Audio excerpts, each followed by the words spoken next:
آداب دعا بیان کرنے کے بعد آج میں ان اوقات کا بیان کرتا ہوں جن میں دعا عام طور پہ قبول ہو جاتی ہے، یا وہ ساعتیں، وہ گھڑیاں جو قبولیت کی گھڑیاں کہلاتی ہیں۔ عزیزان گرامی، اچھا تاجر وہ ہوتا ہے جو بازار کے بھاؤ جانتا ہو اور یہ بھی جانتا ہو کہ کس وقت بکری ہوتی ہے، کس وقت نہیں ہوتی۔ اچھا عابد اور بندہ وہ ہوتا ہے جس کو اوقات کی قیمت کا پتہ ہو کہ اب میں اگر یہ کہوں گا تو اس کا یہ مطلب ہوگا اور اس کا یہ درجہ ہوگا اور اس کی یہ قبولیت ہوگی۔ عزیزان گرامی، انسان کی زندگی میں جو سب سے زیادہ قبولیت کی گھڑی آتی ہے وہ تو حج کا زمانہ ہے، وہ تو عرفہ کا دن ہے۔ حدیث میں آتا ہے کہ اللہ تعالیٰ کسی اور دن میں اتنے لوگوں کو دوزخ سے آزاد نہیں فرماتے ہیں جتنا عرفہ کے دن، اور یہ پورے 10 کے 10 دن جو ہیں، اول ذی الحج سے لے کے 10ویں ذی الحج تک، اور پھر 11ویں بھی اور 12ویں بھی، یہ سارے کے سارے 12 کے 12 ایام جو ہیں یہ قبولیت کے ایام ہیں، راتیں بھی اور دن بھی۔ ان دنوں میں بہت لگ کے اللہ سے عبادت کرنی چاہیے۔ اس کے بعد جو درجہ آتا ہے وہ رمضان کے مہینے کا۔ حج تو اللہ تعالیٰ کسی کسی کو نصیب کرتا ہے، لیکن رمضان تو ہر ایک کو نصیب ہو جاتا ہے۔ اور حدیث میں آتا ہے کہ حضور اکرم صلی اللہ علیہ وسلم فرمایا کہ وہ شخص برباد ہو گیا جس کو رمضان کا مہینہ نصیب ہوا اور اس نے اپنی بخشش نہ کروا لی، اللہ تعالیٰ سے اس نے اپنی معافی نہ کروا لی، تو بہت بد نصیب انسان ہے۔ اور رمضان میں پھر آخری 10 ایام، اور آخری 10 ایام میں پھر وہ رات جسے لیلۃ القدر کہتے ہیں۔ لیلۃ القدر خیر من 1000 شہر، وہ شب قدر، وہ عزت اور درجے اور بلندی مقام والی وہ رات 1000 مہینوں سے افضل، کچھ 86 برس کے قریب مدت بنتی ہے۔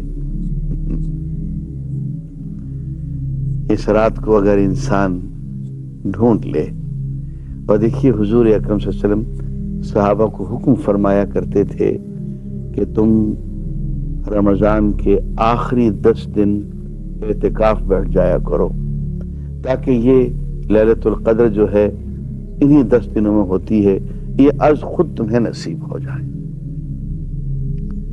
تو یہ لیلۃ القدر جو ہے یہ بہت قبولیت کی رات ہے، اور اس میں ہر حکمت کے فیصلے ہوتے ہیں۔ یا یفرق من کل امر حکیم، ہر حکمت کا فیصلہ، اہم فیصلہ ایک فرد کے مستقبل کا، پوری قوم کے، انسانیت کے مستقبل کے فیصلے اس رات میں ہو جاتے ہیں۔ تو لیلۃ القدر، اور اس کے بعد پھر عام دن ہے۔ دیکھیے رمضان کے بارے میں فرمایا من قام رمضان ایمانا و احتسابا غفر له ما تقدم من ذنبه، من صام رمضان ومن قام رمضان، یہ سب الفاظ آتے ہیں۔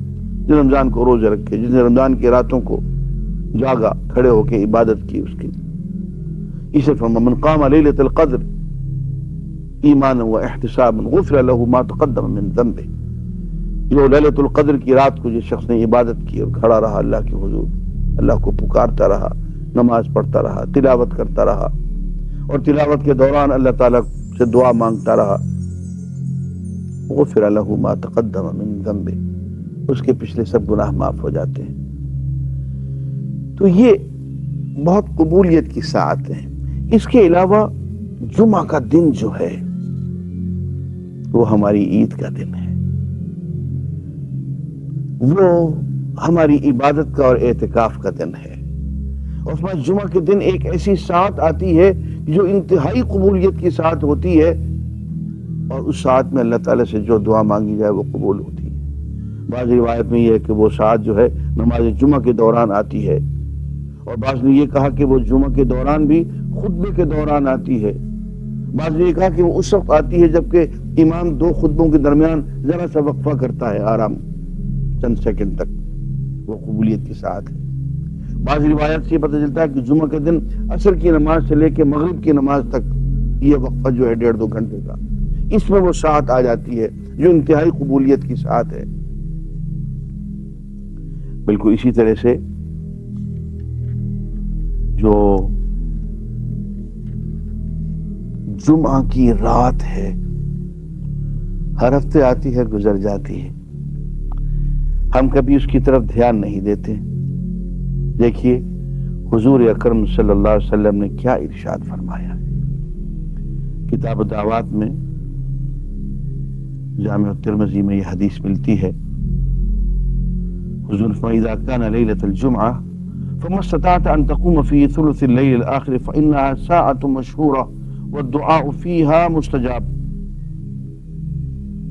جب جمعہ کی رات آ جائے تو رات کے آخری تہائی حصے میں تم اللہ سے مانگا کرو، اللہ کی عبادت کیا کرو، اس وقت جو دعا کی جاتی ہے وہ قبول ہوتی ہے۔ اور سچی بات یہ ہے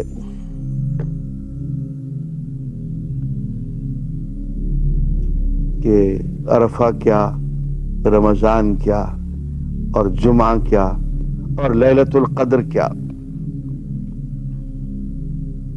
بات یہ ہے کہ جب اس کا موڈ آ جائے اور جب دل اللہ کے حضور خشوع و خضوع اختیار کر لے، ہماری وہی لیلۃ القدر بن جاتی ہے۔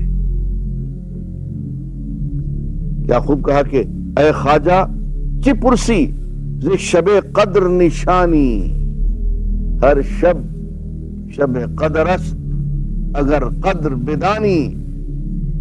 اے خواجہ صاحب، لیلۃ القدر کی کیا کیا نشانیاں پوچھتے پھرتے ہو، ڈھونڈتے پھرتے ہو؟ ہر رات لیلۃ القدر ہے اگر تم اس کی قدر پہچان سکو، اگر قدر بدانی، ہر شب قدر است اگر قدر بدانی۔ اب اسی بات کو حضور اکرم صلی اللہ علیہ وآلہ وسلم نے دیکھیے کن الفاظ میں ارشاد فرمایا ہے، اور مزے کی بات یہ ہے کہ حدیث بھی صحیح البخاری کی ہے، جس کے ضعیف ہونے کا کوئی خطرہ نہیں۔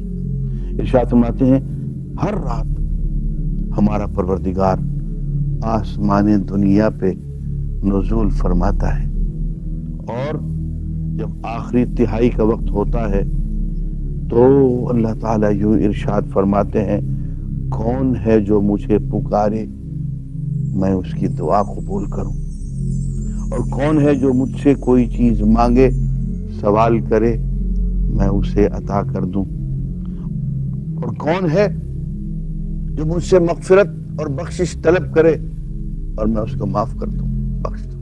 لوگوں نے حضور سے جب پوچھا کہ ای الدعاء اسمع، یا رسول اللہ صلی اللہ علیہ وسلم کون سی دعا ہے جو سب سے زیادہ مقبول ہوتی ہے، اللہ تعالیٰ سب سے زیادہ اسے سنتے ہیں اور قبول فرماتے ہیں؟